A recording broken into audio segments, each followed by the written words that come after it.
Alright, patch 3.25 is going to be Melee League, and everyone's going to be using big, fat axes and sharp swords, but not everyone knows how to craft a good physical damage weapon. So, I'm making this video to help you and me with that. Some of this is going to come just from my general game knowledge from playing lots of non-physical damage builds, and the rest is, I guess, remembering things from Reddit and probably a bunch of different YouTubers who I've forgotten who it all came from over the years. I don't know. In any case, what I have found is that kind of putting together big physical weapons is arguably a little easier and less complicated than some of the chaos damage over time weapons, toxic rainbow, that kind of thing, which I guess makes sense. Big weapon, big smash, small brain, easy to do. So anyhow, let's get into it, but first, I am still Warlord, and if you find this video helpful, please like and subscribe. Okay, let's start by talking about weapons. What modifiers do you actually want on your weapons?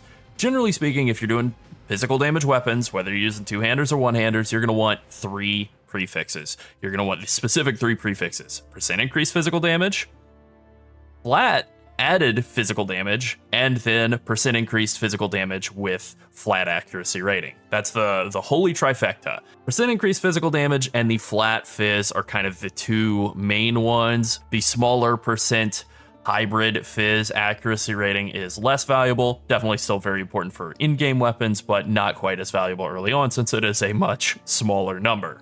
As for suffixes, the main one that you want is attack speed. That's really always going to be the case.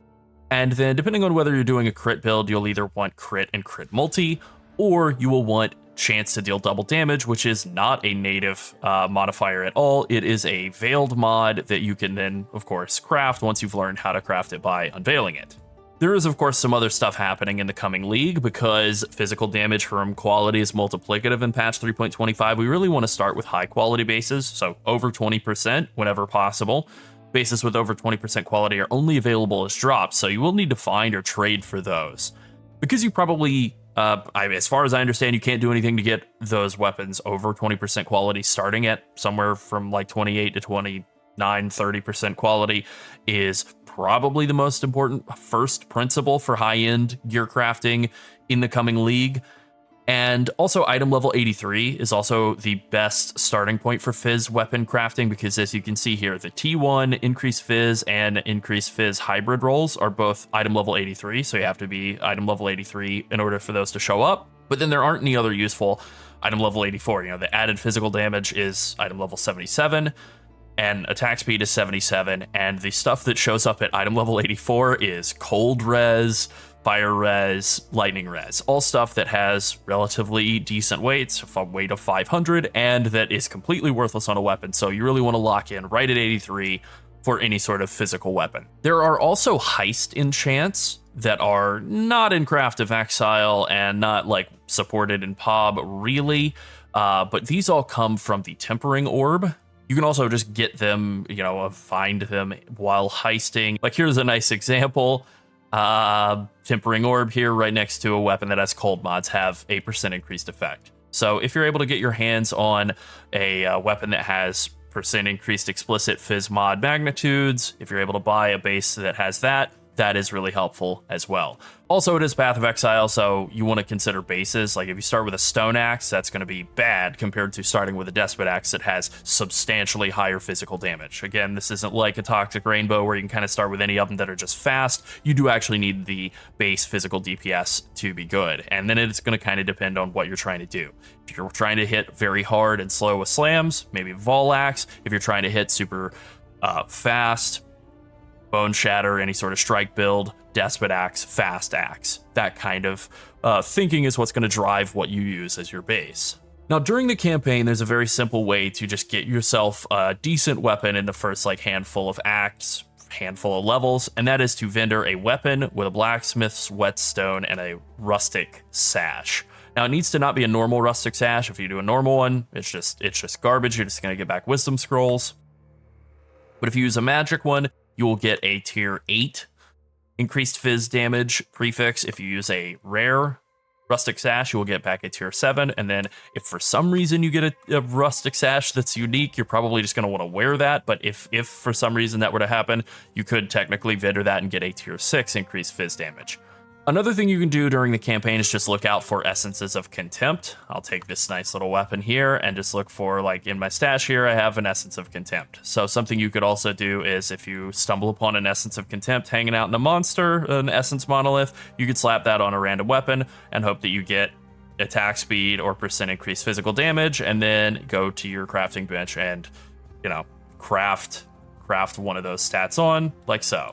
There we go. That's an okay weapon for, I don't know, Act 2. Now, once you get out of the campaign, picking up a unique weapon, it's like 1 chaos or something, can be pretty decent. This Invicta's Medal is something like 400 DPS. Not bad, definitely better than the rare weapon that I would have finished the campaign with. And on day 1, this might only be a couple of chaos, although, given that we're heading into Melee League, this might be more expensive. There are definitely some alternatives. Not that I have any of them equipped, but you can look for unique weapons that are fairly cheap. Maybe those will do okay. I am a big essence enjoyer, and essences really make crafting very simple, and they're also just a really good, effective way of doing this. So you can start with Essences of Contempt. Essences of Contempt do have that flat fizz mod, which is really bad when crafted. So what you would want to do is you would basically just want to roll with, I think, T2 Essences of Contempt, and just roll until you get a increased fizz mod, and then that's pretty much all there is to it. Craft attack speed on there. Crafted attack speed, naturally, not forcing a roll on. If I can find it here. There we go. All right, not amazing, but close to 500 DPS. Axe, it's a good starting point, especially considering, you know, this is something you could put together day 1 of the league pretty easily. Not too bad. There are some other cheap alternatives. You can use Betrayal. Unveiled mods from Betrayal can offer a lot of damage early on during progressing through the Atlas. And, you know, they can kind of help with capping things like Impale and Bleed, which is useful. Those can be a pretty big damage bonus early on, so it's not bad. Rog from Expedition is also really great. There's a lot of upside to Rog. You choose your base for 1. You can tell him when to stop early. You know, if he rolls good mods on an item, you can tell him to stop and take it away and go craft it up and finish it. The item level is based on your character level, though, so he will give you items anywhere from 83 to 86. You kind of don't want to engage with him too heavy until you're level 90. That's when he starts giving you 86 bases, but that's for more like general crafting. You can definitely engage with him as soon as he starts offering item level 83 weapons that you want to craft up for fizz weapon crafting, and just get yourself like some decent cheap gear to get started and kind of get going. You do want to be careful of him giving you resistances, though. He really likes to do that on suffixes, so you don't want to just auto accept high tier suffix mod offers from Rog, because he'll often brick your weapon by throwing here we go. Let's check it out. How many suffix resistances do I get here? Okay, not too bad, actually. Yeah, this could definitely be a lot worse. It's not good, but it could definitely have been a lot worse. Yeah, ultimately garbage. That'll definitely happen a lot with Rog, but generally speaking, we love Rog. Rog is our friend. There's also gambling with Faustus, and I don't have any footage for that. It's just a new league mechanic. You can buy random weapons for gold. I don't know exactly what the ratio will be. Upgrading him is supposed to remove low tier mods from the mod pool. Those items are quote-unquote well-rolled. They never use the term bad luck protection, but that's essentially what it is, bad luck protection or smart loot.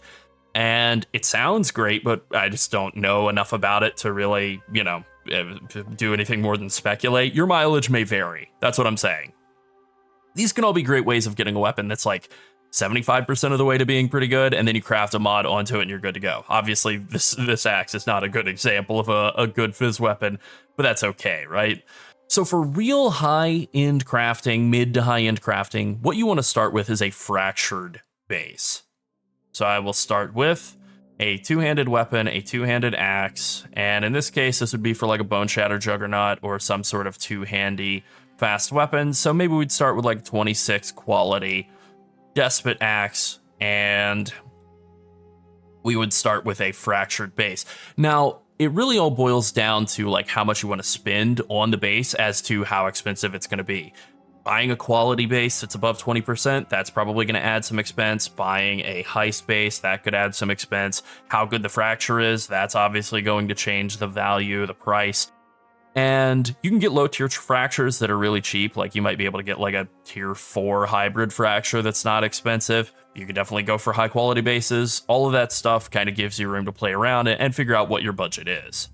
Hybrid Fizz is probably the best option to start with Fractured, since it is the one that you can't craft on, you can't force on in any way. And then from there, you basically just want to roll with Deafening Essences of Contempt, unless you are buying a Fractured Flat Fizz. You know, if you started with a Fractured Flat Fizz, which I didn't fracture that, but that's fine.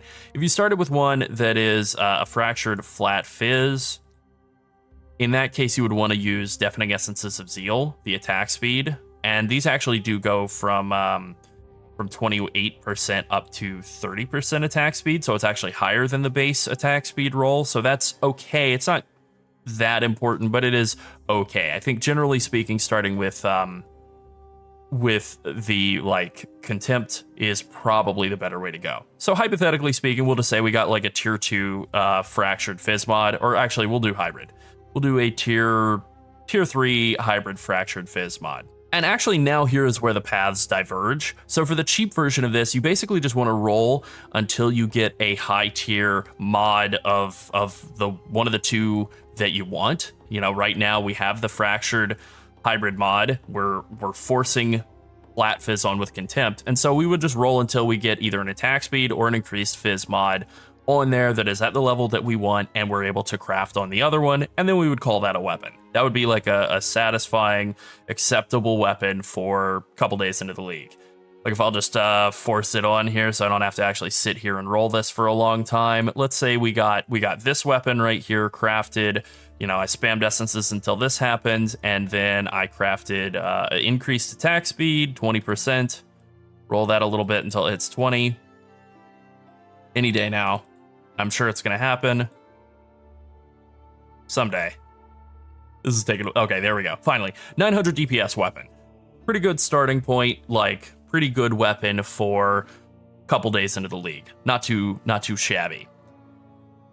Now, if we really wanted to push this into the more expensive version, what we would do is pretty much the same thing. We would roll until we had all good physical damage mods, all good prefixes. Again, and then instead of just crafting the attack speed on, what we would do is if we had full suffixes, like say we got unlucky and we had just all full suffixes, then we would have to YOLO annul and just hope it didn't hit a prefix. It did there. It's kind of good for the example. It will happen. So what you would want to do in this case for the expensive one is you would want to lock prefixes. Since you've got 3 good physical prefixes, you're going to want to lock them and then go to the harvest bench and reforge speed. You're hoping for a high level attack speed here. You can settle with whatever, but you know, if you're not happy with it, you can once again lock prefixes and reforge speed. Now it's possible that in reforging speed, you might fill up all your suffixes and have a bad speed roll, in which case you'd have to go back to annulling. You know, good luck. So, okay, here we go. Pretty good thus far. We got ourselves some pretty nice fizz mods up front and a T2 speed modifier. Again, now we have a situation where we can basically make a diverging paths situation based on our budget here, right? We can either just go, okay, we're done. We can craft double damage on, or we can craft crit on, or whatever, and then just YOLO exalt and call that a weapon, or we can push it further. If you got unlucky and you had another mod on there that you didn't want, that isn't an attack mod specifically, then what you can do is you can craft cannot roll attack modifiers and then use annul. So annuls, if you have cannot roll attack modifiers on a weapon, on an item, then when you use annuls, it's not able to hit the attack mods. So it is able to hit the crafted mod, it is able to hit anything that doesn't have the attack tag, and so you know, this might burn through a few defines trying to pull this off, but it is possible to targeted annul any non-attack mods that are bad off by doing that. All right, I accidentally closed this. I thought I had finished my recording. I was just talking to myself in the room and I closed this out, so I've had to rebuild this weapon. Okay, so at this point we have our diverging path situation again. If we wanted to go big, expensive, etc., again, we would lock our prefixes and then we would use a Veiled Orb. So the way that you're going to do this in the Raycraft, you do Azuring Veil, but in-game it's just a Veiled Orb, but they haven't updated that. So you would lock prefixes, do a Veil, and hope that you don't hit the attack speed. If you do, then you're going to cycle back through. You're going to lock prefixes, reforge speed, and hope that you hit a high speed roll again. The point here is that you're trying to not disturb your prefixes at all. And so what you want to do before you unveil is you want to craft one of the dot multi suffixes on these veiled dot multi suffixes, and that's because there are a bunch of potential veiled dot multi suffixes that you can unveil, and so you want to just make sure that you block all of those out. And now, looking to unveil, I would kind of be making this for like a bone zone jug, so I'd probably be looking for double damage or maybe attack speed while rare unique enemies are nearby. Accuracy rating and some stats would be okay. And double damage while focused, that's really good. We would definitely take that. That's excellent. You know, depending on your mileage, your build, your mileage may vary. You may want like crit. You may want, you know, maybe double damage, something like that. So anyways, that's it. And then from there, I would just craft, can you craft percent chance to deal double damage and double damage while focused? I don't think that's true. Either way, you know, craft whatever, then finishes off the weapon and be done. We'll say, sure, it is percent chance to deal double damage, even though I don't think that's right. Fine. 30% damage increase over this. Honestly, not bad. 800 DPS axe that I have. You know, that'll work. I'll take that. Now, there's also another halfway step that you can use between the expensive and mid-tier fractured items, and that would involve using a Warlord weapon. Now, this is a craft that will take 8 Divine Orbs to pull off, so it's not super cheap, but it's not horribly expensive either. So once again, we'll start with an item level 83, we'll say like 27% quality Despot Axe, and you know, you can just start with a Warlord influence item. That's probably going to be more expensive, especially with it having quality, so you just start by Warlording the item first off. And then you want to roll with Contempt Essences until you get a T1 or T2 attack speed roll. And that's all you're looking for, is you're just looking to get that T1 Fizz or the Contempt Fizz, I should really say, and then a good attack speed roll, and that's it. So I'm going to cheat here and just force that attack speed on. And then what you're going to want to do is you're going to want to annul all the way down to just 2 mods, which is, you know, potentially kind of rough. Now, depending on the mods that you have, you can use the same technique that we used before. Cannot roll attack mods. Use that to force rolling off any non-attack mods. But obviously, for anything that is an attack mod, you're just gonna have to YOLO it. There's no way around it. Now, influence bases can't be fractured, so like that isn't anything that we can do here. So that is why we're going this route. We probably want to start with a 6-link base too, if possible, just to save yourself some headache of linking stuff later. Anyways, once you're at this point, you want to multi-mod and craft block prefixes and suffixes. And the reason here is this will fill up all of our suffixes. We'll now have 3 suffixes. And then we'll have just the 1 prefix. And we can't change anything. We have a locked prefix, we have a locked suffix, and now we can take it over to the harvest crafting bench and craft speed on it. Now, this is something you'll need to check based on your weapon type. For 2-handed axes, I know that you want to reforge speed, but Warlord hybrid prefixes, because that is what we're taking advantage of here. There is a hybrid prefix from the Warlord set that is a hybrid percent fizz damage increase. It's not accuracy rating. It'll be either speed or a crit mod for some weapon types. I think it's crit mod for one-handers and speed for 2-handers. I think that's pretty much how it all is. I haven't checked every single base type. You'll want to check your base type before you do any crafting. So you'll set this up, multi-mod, double locked prefixes and suffixes, and then you'll reforge speed and hope that you don't get T5, which I unfortunately did. Let's try again. T2. All right, sick. We're slamming. Once this is done, you want to take your weapon over to the crafting bench, and there is a mod all the way down at the bottom of the crafting bench, which I might not have. Here it is. Remove crafted mods. It just costs 1 scour, and it takes all the crafted mods off. So you just want to click that. There is not a speedier way to do that in the Ray Crafter, unfortunately. So we got to right-click all of those off, and you craft those all off, and then you just recraft 3 crafted prefixes, or 3 crafted modifiers rather, and you craft percent increase fizz prefix, and you craft double damage if you're playing non-crit, or you craft damage if you're playing crit, and then that's it. That's your weapon. You're good to go. You got yourself a triple fizz prefix and attack speed and double damage. And, you can sit and you can't recraft these, unfortunately, but you can divine them to try and get them up a bit. And that's pretty much all that there is to this particular craft. Let's see if I can divine this up to like 900. Perfect. That's exactly what I was shooting for. 900% with the 10% chance to deal double damage. Excellent. We love to see that. That's also a pretty good axe. Can't complain. All right, I think that pretty much covers crafting a physical weapon. I don't think I have anything else to say about the subject. Obviously, if you have questions, feel free to ask. And have fun playing Melee as a league starter in PoE in 2024. What a concept. All right, that's it. Thanks for watching. Bye.